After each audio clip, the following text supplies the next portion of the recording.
마태복음 28장이 이제 마지막인데요. 본문이 중요하기 때문에 제가 그래도 몇 번 말씀하고 있습니다.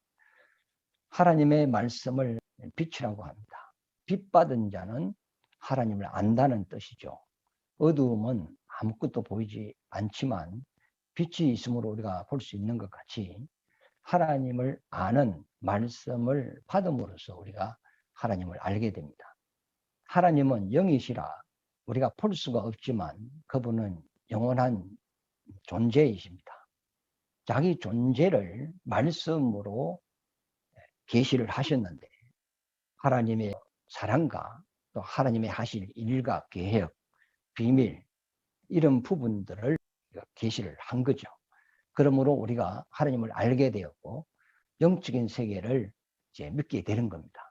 만약에 하나님이 자신을 우리에게 계시하지 않았다면 우리는 영적인 세계에 대해서 무지할 수밖에 없죠. 그러나 모든 것을 말씀의 계시로 우리에게 드러냈다. 드러냈다는 것은 빛을 비추어 줬다.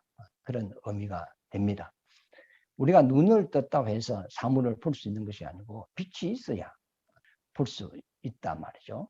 우리가 만약에 빛이 없는 캄캄한 밤에 우리가 아무리 눈을 떴다 할지라도 볼 수가 없습니다. 반드시 우리가 볼 수 있는 것은 빛이 있어야 본다는 겁니다. 그래서 시편 119편 105절의 말씀에 보면 하나님의 말씀은 내 길의 빛이요 내 발의 등불이라고 표현을 했습니다.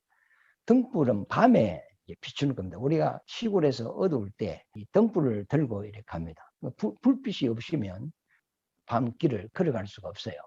그래서 등불은 이제 밤을 이야기하고 빛은 낮을 이야기합니다. 태양빛이 비침으로써 지금 우리가 이 세상을 볼 수가 있어요. 만약에 태양빛이 어두웠다면 낮이라도 우리가 아무것도 볼 수가 없지 않습니까? 물론 이 말씀을 지금 이 땅의 그 물질의 빛으로 비유했지만은 사실은 하나님을 아는 빛에 대하여 지금 말씀하고 있는 겁니다. 그러므로 하나님의 말씀이 자기 속에 있는 사람, 다른 말로 하나님을 아는 빛을 가진 사람은 그 말씀의 인도를 받고 산다는 거죠. 마태복음 5장 16절 말씀에 보면은 너희는 세상의 소금과 빛이라 그랬어요. 너희는 이 말은 말씀을 받은 제자들을 이야기하거든요. 그러므로 그 말씀을 빛으로 표현해가지고 누구든지 등불을 말 아래 두지 아니하고 등경 위에 두나니 이 빛이 세상과 모든 동네와 모든 가정에 비친다. 이 내용이 우리 인간의 윤리 도덕적인 이야기가 아니거든요. 하나님을 알게 하는, 하나님을 아는 복음의 빛이 온 세상의 모든 민족의 땅끝까지 전거된다는 그런 의미로서 이야기를 하는 겁니다. 사도행전 1장 8절 말씀에 보면 예루살렘과 유다와 사마리아와 땅끝까지 이르러 너희는 내 증인이 될 것이다. 이 복음이 전파되어야 될 것이다. 이렇게 말씀했다고요. 그리고 오늘 본문 말씀에도 너는 모든 민족을 제자로 삼아 그랬어요. 말씀을 선포하여서 이 제자를 삼으라는 그런 의미거든요. 이런 마태복음 5장 16절을 한번 펴볼까요?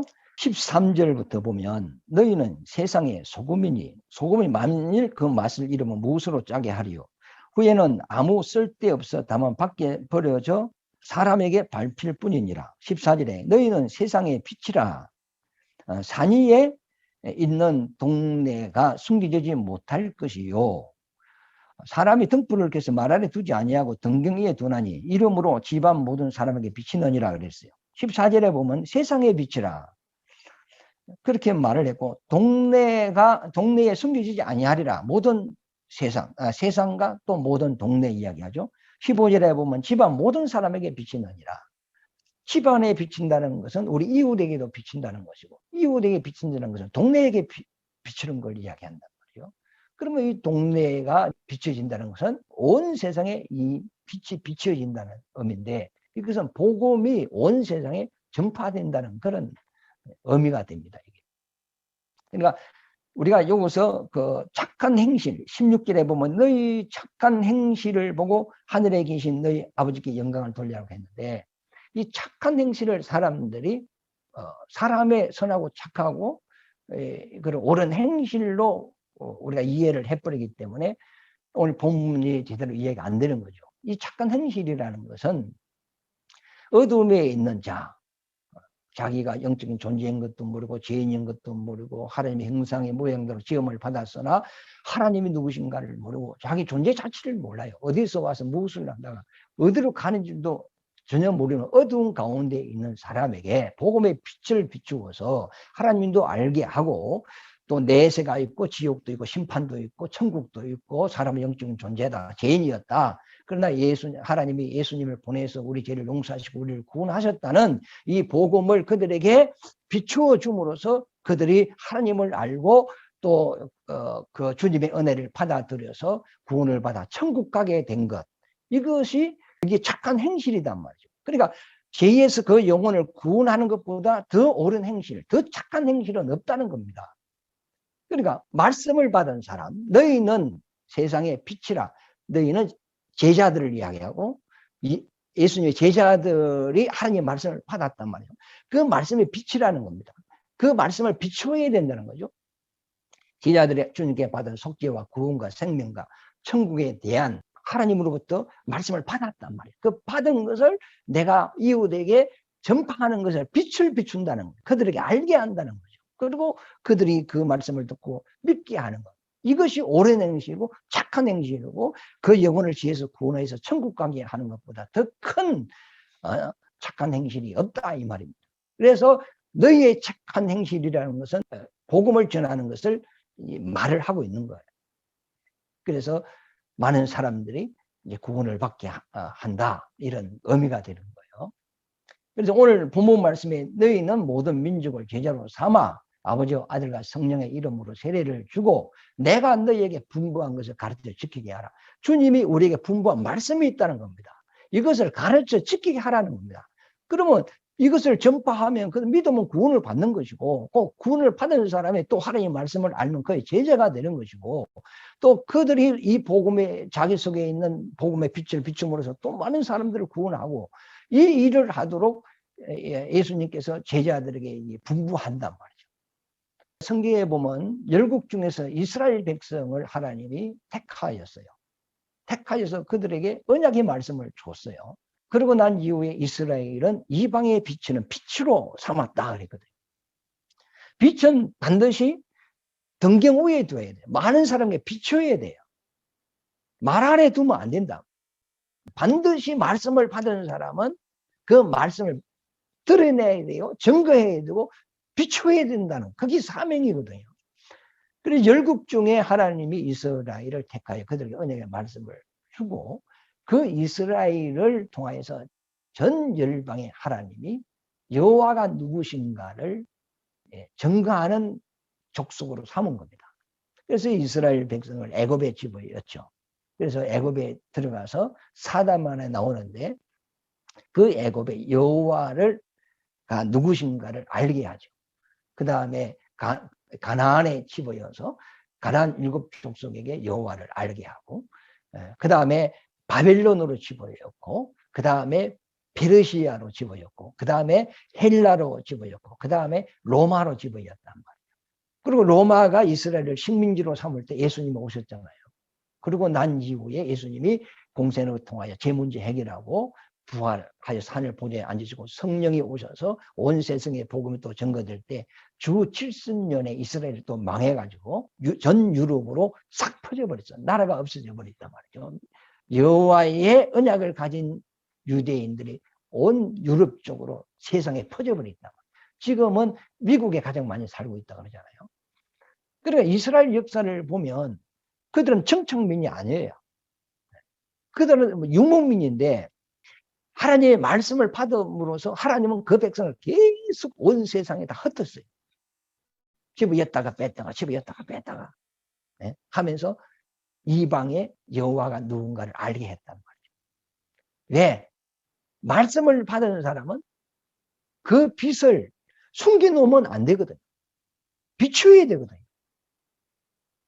그 사명을 감당한 자들이 그 이스라엘 나라입니다. 그 세계 역사 가운데 가장 그 전쟁 포로가 많이 된 나라가 이스라엘이거든요. 이와 마찬가지로 오늘날 교회도 믿는 사람끼리 막 떼거리로 모여서 우리끼리 이거는 하나님의 뜻이 아닙니다. 한 교회에 막 수만 명이 모여가지고 막 자기들이 똘똘 뭉쳐 있는 거 이거는 하나님이 원하는 거 아니거든요. 다 흩어져야 됩니다. 마을마다 동네마다 도시마다 모든 구석 예수 믿는 사람들이 흩어져 가지고 그곳에 살면서 자기 주위에 있는 사람들에게 하나님의 복음을 전하고 천국을 알게 하고 하나님이 누구신가를 알게 하고 하나님의 은혜와 사랑이 뭔가 우리 인생의 존재 가치가 뭔가를 복음을 빛을 확 비추어서 이 세상의 구석구석마다 복음이 전파되어서 구원받지 못하는 사람이 없도록 그 사역을 감당해야 될 사람들이 누구냐? 말씀받은 사람들입니다. 우리가 이제 이 하나님이 어떻게 성경 속에서 역사하고 있다는 것을 우리가 알면은 이 부분이 보이거든요. 그러니까 우리가 친구도 꼭 예수 믿는 사람만 친구로 삼으면 안 돼요. 불신자들만. 절에 가는 사람도 괜찮아요. 천주교 가는 사람, 미신 믿는 사람, 그냥 종교가 없는 사람도 내 주위에 있는 아직 하나님을 모르는 사람들을 나의 친구로 삼는 거예요. 그래서 그들과 가까이 지내면서 그들에게 기회가 된 복음을 전하는 거죠. 그러니까 이 세상에 내가 누굴 만나든지 만나는 목적은 뭐냐? 그에게 하나님을 아는 빛, 이 빛을 비추어주기 위해 복음을 전하게 그 영혼을 구원하는 그런 목적이 되어야 된다는 것을 우리가 성경을 통하여 알 수가 있습니다. 여러분 속에 하나님의 말씀이 있을 겁니다. 그 빛입니다. 그 빛은 감춰두지 말고 여러분 선포하시기를 바랍니다. 정리를 해보면 하나님의 말씀은 곧 빛이다. 무슨 빛이냐? 하나님을 알게 하는 빛이다. 이 빛은 감춰 놓을 수가 없다. 여러분 빛은 감출 수가 없어요. 조그만 구멍만 있어도 빛은 그 구멍을 통해 빛이 밖으로 나오게 되어 있단 말이에요. 그러니까 하나님의 말씀이 내 속에 있으면 이것은 내 혼자만 알고 있으면 안 돼요. 반드시 등경위에서 비춰야 된단 말이죠. 그러니까 내 속에 있는 이 빛은 비춰야 된다. 복음을 전해야 된다. 이것이 곧 우리의 사명이라는 것을 기억하시기를 바랍니다. 우리가 예수 믿고 난 이후에 우리가 구원은 은혜로 받았어요. 사람의 행위가 전혀 필요가 없습니다. 그러니까 죄용서, 구원, 생명, 부활까지 이 부분은 하나님이 예수 믿는 사람에게 거저 주는 겁니다. 선물입니다. 그러나 천국의 상은 믿습니다로만 되는 게 아니고 행위가 필요합니다. 그래서 하나님이 우리에게 말씀을 주셔서 이 말씀을 증거하는 사역을 하도록 했습니다. 그래서 이 말씀을 증거하면 이제 핍박도 받을 것이고 말씀을 증거하기 위해서는 또 내 물질로 써야 될 것이고 시간도 써야 될 것이고 또 여러 가지 고난도 따를 것이단 말이죠. 그러므로 내가 이 복음을 전하다가 당하고 손해보고 이런 부분에 대해서 하나님은 천국에서 보상으로 해주고 이 땅에서도 복을 준다는 겁니다. 베드로가 예수님께 이렇게 말을 합니다. 우리가 주를 위하여 모든 것을 버리고 따랐습니다. 했더니 나와 함께 이 복음을 위하여 핍박을 받고 일하는 자는 금생과 내세에 100배로 복을 받는다 그랬어요. 그러니까 우리가 주님을 위하여 하는 이 모든 믿음의 행위가 이 땅에서도 우리 자손들에게 복이 되지만 또 우리가 천국 갔을 때 영원한 그 하늘의 상을 받는다는 주님의 그 약속이 있기 때문에 복음을 위하여 고난을 받는데요. 내 속에 하나님의 말씀이 있다면 어떤 이단과 사이비가 달콤한 말로 유혹을 해온다 할지라도 거기서 이제 분별이 되는 거죠. 아담은 하나님께 선악과 계명을 받았어요. 먹지 마라. 먹으면 죽는다. 이 계명을 받은 거죠.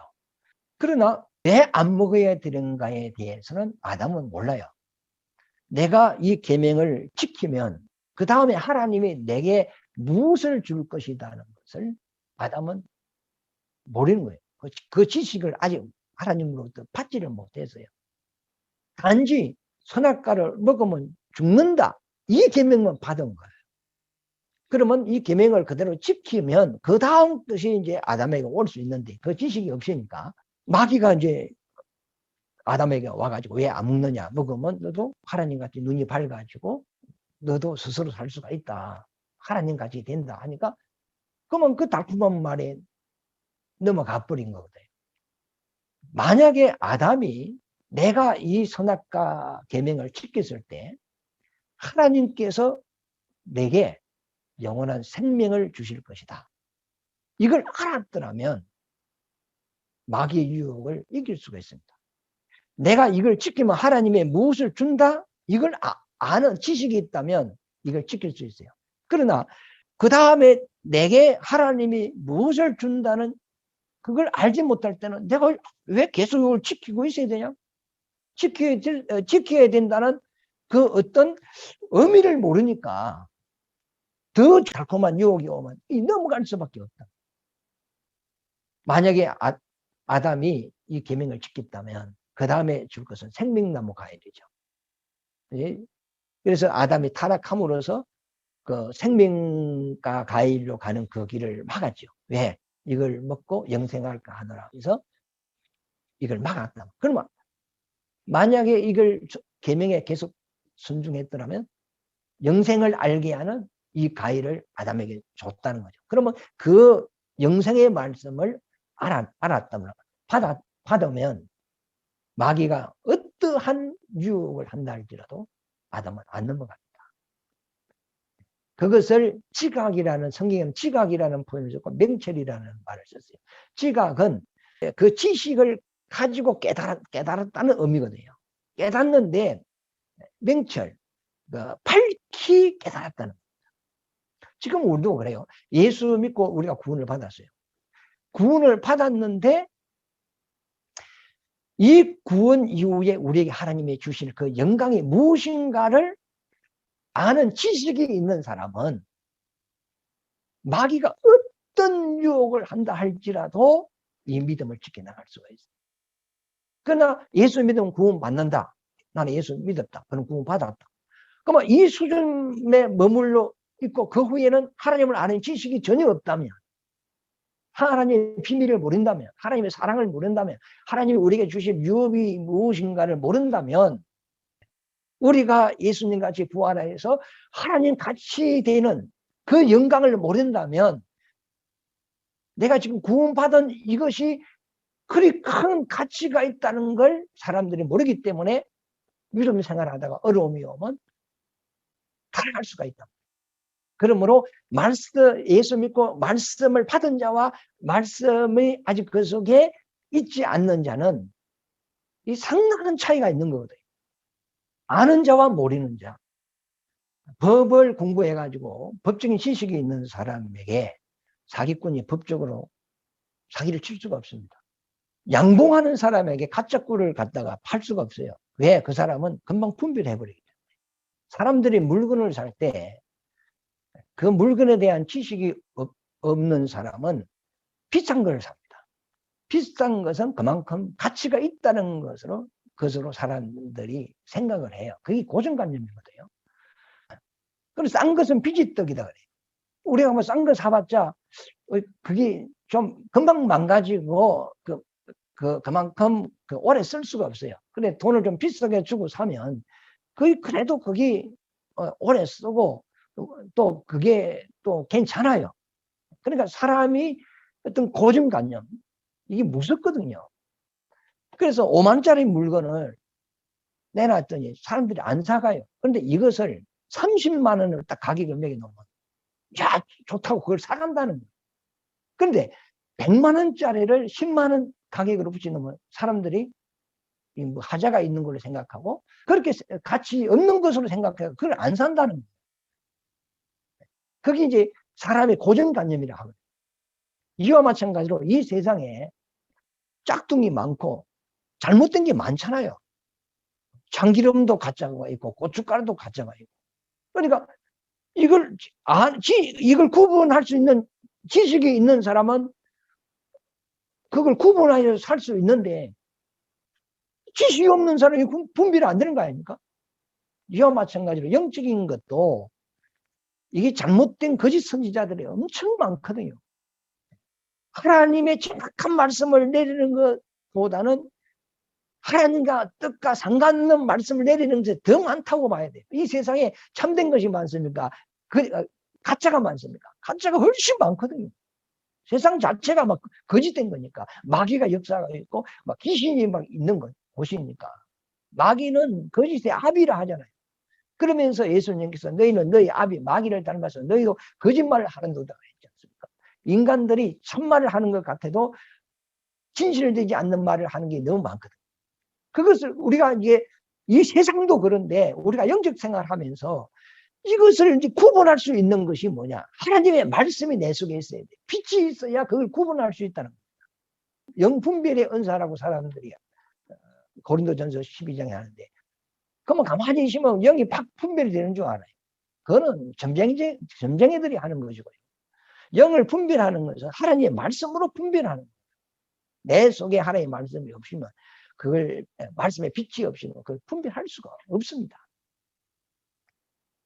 그러므로 우리가 이 땅에서도 영적으로 속지 않고 내가 진실된 하나님의 말씀을 쫓아 살기 위해서는 하나님께 받은 말씀의 빛이 내 속에 있어야 이걸 분별할 수 있는 겁니다. 세상도 그렇고 영적 생활도 마찬가지다.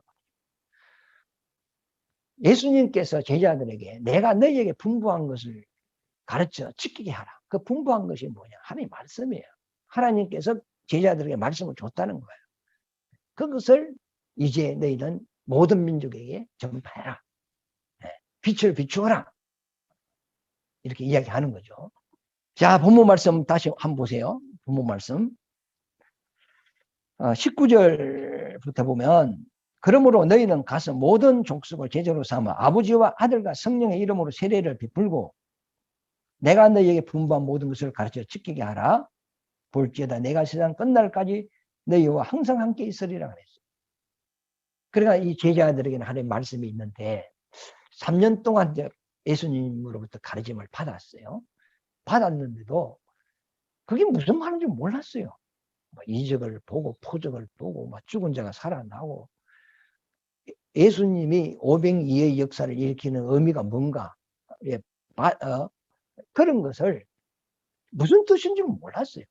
부활 이야기해도 부활의 무슨 의미인가도 몰랐고 그런데 성령을 딱 받았는데 그때부터 주님께 들은 말씀이 기억나고 생각나고 깨달아지고 그게 믿어지고 자기 속에 그게 불이 되어버립니다. 사람들은 성령 충만이라 하면 어떤 신비스러운 것, 예언, 방언, 투시, 환상 이런 걸 생각하는데 이거는 밖으로 드러나는 포적에 불과한 것이고 성령이 실질적으로 역사하는 사역이 뭐냐면 하나님의 말씀을 기억나게 하고 생각나게 하고 깨닫게 하는 겁니다. 우리가 이 말씀을 다 암기했다 할지라도 이 말씀 의미가 깨달아지지 않으면 그게 믿음이 될 수가 없어요. 그 깨달아질 때 그 말씀이 자기 속에서 힘이 되고 능력이 되고 불이 되어버립니다. 그 말씀이 깨달아질 때 말씀이 내 속에서 살아서 역사하는 거거든요. 그래서 장래일도 안다. 그러니까 이 말씀을 성령이 깨닫게 해주면 장래일을 아는 거예요. 앞으로 이루어질 점쟁이 같이 이렇게 안다는 게 아니고 앞으로 세상이 어떻게 이루어지고 어떻게 끝날 것이다. 이걸 안다는 거예요. 그리고 진리 가운데로 인도한다. 진리는 뭐죠? 영원히 변치 않는 거거든요. 이 세상에는 진리가 없어요. 세상에 변하지 않는 게 어디 있어요? 사람도 변하고 만물도 변하고 이 세상이 다 변하는 건데 진리가 없습니다. 영원한 것이 없어요. 이 세상은 일회용입니다. 결국 불타고 없어질 거예요.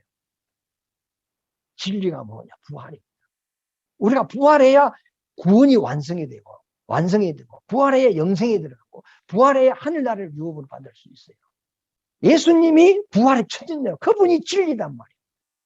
그래서 바울이 이 진리를 알고 그는 부활의 폿대를 향하여 나는 달려간다. 그게 진리니까.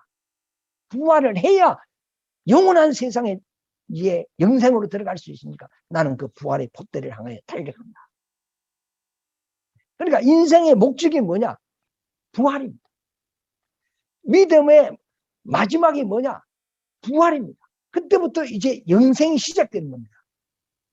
그러니까 우리 이 말씀이 자기 속에 있는 사람은 먹어도 입어도 마셔도 무슨 일을 한다 할지라도 이 부활을 자기 삶의 목적이 되는 거죠. 그 부활할 때 우리가 주님을 일한 대로 영광스러운 그런 모습으로 이제 각자 사람들이 달라지겠죠. 상이 다르니까. 그게 진리다. 그게 인생의 가치다. 그것이 우리가 나아가야 될 목적이고 종착지다 하면서 바울은 그 부활을 향하여 나는 뒤에 있는 거 잃어버리고 나는 그것을 위하여 달려간다.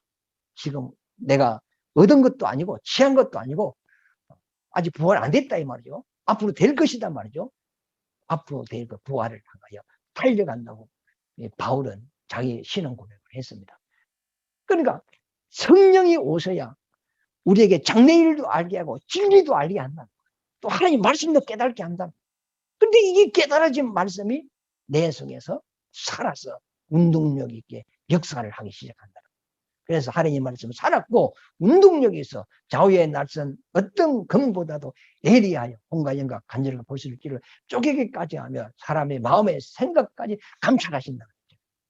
하나님의 말씀이 자기 속에서 막 살아 움직이니까 이 사람들이 가만히 앉아 있을 수가 없어요. 그러니까 막 튀어나가가지고 막 예수는 그리스도이시다. 예수는 인류의 구원자이시다. 하나님이 보내신 유월절 어린 양이시다 하면서 예수를 믿으라. 그러면 구원을 받는다. 예측이 시작한다. 그러니까 세상이 싫어하는 거예요. 핍박을 하고 복음 전하는 사람을 감옥에 집어넣고 그 베드로가 감옥에 잡혀서 내일 사형당하는데 내일 죽을 것인데 그래도 그 안에서 말씀의 불이 막 있으니까 말이에요. 찬송을 부르고 그래서 천사가 와서 옥문을 열고 꺼내고 막 엄청난 역사가 일어나지 않습니다. 만약에 우리가 착하게 사세요, 선하게 사세요, 용서하고 사세요, 사랑하고 사세요, 윤리 도덕적인 이야기를 하면 세상은요 기독교를 핍박하지 않습니다. 욕하지 않습니다. 박수치고 환영합니다. 세상이 기독교를 싫어하는 것은 하나님의 말씀을 전하기 때문에 천국을 전하기 때문에 싫어한단 말이에요.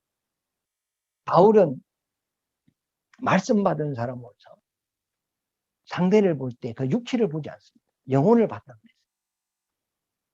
바울이 처음에는 예수를 육체로 봤어요. 그래서 예수 믿는 사람을 잡기 위하여 다메섹으로 갔다가 그가 주님 만나서 이제 변화가 된 사람 아닙니까? 그러므로 바울이 하는 말이 예수를 육체로 보지 말고 영으로 보라 그랬어요. 정말로 하나님의 말씀을 가진 사람은 사람을 볼 때 외모로 보지 않습니다. 그가 돈이 많든지 많이 배웠든지 훌륭한 사람이 있는지 지위가 높든지 뭐 그것도 복이겠죠. 그걸 보는 것이 아니고 그 사람의 영혼을 본다. 그가 세상에서 뭐가 출세한 것 같지만은 그 영혼은 지금 죽어 있다는 거예요. 죄인이라는 거예요. 죄값은 사망이라는 겁니다. 그런 죽으면 지옥 간다는 거죠. 그런데 그가 그것을 몰라요. 왜? 어두움에 있기 때문에 그 속에는 빛이 없어요. 아무것도 모르고 있어요. 그러면서 자기가 훌륭한 사람같이 똑똑한 사람같이 잘난 사람같이 그렇게 살아가고 있는 거예요. 그런데 하나님의 빛을 가진 사람은 그 사람을 볼 때는 그가 불쌍하다. 제대로 나누면 죽는다는 거죠. 그래서 저 사람을 구원하려고 몸부림을 치는 거예요. 여러분 길을 가는데 저 방에서 사람이 빠져가 살려주세요. 살려주세요. 하면 그만 지나갈 수 있겠습니까? 그 사람을 살리기 위하여 뭐 어떤 수단 방법을 가리지 않고 막 행동하지 않겠느냐 말. 그게 안 들리면 그만 지나가는 거죠. 이와 마찬가지로 빛을 가진 사람, 하나님의 말씀을 가진 사람, 그 사람은 그 중심을 보고 예수님이 우리 육체를 상대하지 않습니다. 영혼을 상대하는 거지. 하나님의 말씀을 가진 사람은 그 영혼을 안단 말이에요. 그 빛을 갖고 그 말씀을 가지고 있기 때문에 그 사람의 영혼의 상태를 아는 거거든요. 벌써 하나님의 말씀을 받은 사람은 빛이 있는 거예요. 그 빛은 이 물리적인 것을 보는 빛이 아니고 그 영혼을 보는 빛이거든요. 그런데 그 사람을 봤을 때 그 사람 속에는 육체의 생각이 98%예요. 그러나 영혼이 부르짖는 그 소리는 약 2%에 불과해요. 그러니까 그 영혼이 거의 죽은 상태에서 마음속 깊이서 살려주세요, 살려주세요, 살려주세요. 그 소리를 그 사람이 못 듣고 있어요. 그 사람 속에는 세상 생각이 각 지배를 해버리기 때문에 그 영혼이 부르짖는 소리를 그 사람 못 듣는 거예요. 그러니까 영이 있는지 없는지도 모르고 내세가 있는지도 모르고 죽으면 끝으로 이 물리적인 세상만 인정하고 사는 인생들이다. 그런데 빛을 가진 성도, 말씀을 가진 성도, 그 영을 볼 수 있는 성도는 그 영혼의 소리를 듣는단 말이에요. 그래서 그 사람은 불쌍히 여기는 거예요. 그래서 전도하는 거죠. 전도하면 받아들이지 않죠. 욕도 하고 기분 나쁘게 하고 또 전도하다 보면 뭐 자존심도 상하고 그래요. 그러나 그 영혼을 불쌍히 여기기 때문에 빛을 가진다. 계속 그 사람을 가까이 하면서 전도하지 않습니까? 이와 마찬가지로 내 속에 하나의 빛이 있다면 이웃의 영혼들을 그만 모른 척하고 지나갈 수가 없죠. 그 영혼들을 살리기 위해서 우리는 몸부림칠 수밖에 없습니다. 그래서 제자들에게 주님이 말씀을 주고 난 이후에 모든 족속에게 이 말씀을 전하여 그들의 영혼을 구원해라. 그리고 제자 삼으라. 말씀 가르쳐서 제자 삼으라. 이 말이죠. 우리가 예수 믿는 것은 이 땅에서 뭐 선하게 살고 착하게 살고 뭐 덕을 세우고 살고 그러기 위해서 예수 믿는 건 아니잖아요. 내가 행위적으로 조심하는 것은 나는 자유스러워요. 혼자 있으면 자유스러운 겁니다. 난 걸리는 게 없어요. 혼자 있으면요. 머리도 안 감고 뭐 세수도 안 하고 눈곱이 있는 거 달고 다녀도 돼요. 넣는 거 구멍난 거 입어도 아무 흠이 없어요. 그런데 남을 만날 때는 이제 세수도 해도 머리도 감고 향수도 뿌리고 뭐 단정하게 옷을 입고 가서 사람을 만난다. 왜? 나를 위한 것이 아니고 상대를 위하여. 상대의 관심을 내가 받아서 그 영혼을 구원하기 위하여 내가 행동에 조심하는 거죠. 혼자 있을 때는 좀 느슨해도 됩니다. 믿음이 약한 사람은 개고기 먹는 것을 굉장히 싫어하는 사람이 있거든요. 그런데 옆에 김 집사가 목사님 개고기 먹으러 갑시다 했을 때 그 사람의 얼굴을 딱 봤을 때 딱 찌그러진단 말이에요. 그럼 갑시다 하고 가면 목사가 개고기를 먹네 하면서 시험 들 수가 있어요. 그러니까 그때는 나는 개고기를 먹을 수 있어요. 그런데 그 상대를 위해서 딱 눈치를 보고 이 상처받겠네. 개고기 먹지 맙시다 하고 돼지고기를 먹으러 가야죠. 왜? 그 사람을 위해서. 왜? 실축시키면 안 되니까. 불신자들 앞에 내가 악하게 살고요. 못된 짓 하고 살면 그 사람들은 나하고 상대 안 해요. 친구가 안 돼요. 그러면 전도할 수가 없어요. 그들을 전도하기 위해서는 그들이 볼 때 내 행위가 악하지 않아야 친구가 될 수 있거든요. 그래서 내가 상가 조심하는 거죠. 그러나 혼자 있을 때는 그건 뭐 마음대로 해도 돼요. 나는 예수 그리스도 안에서 모든 부분에 있어서 자유하단 말이에요. 아무것도 나를 막을 것이 없어요. 무엇이 하나님의 사랑에서 나를 끊을 수 있겠어요? 마귀도 끊을 수 없고요.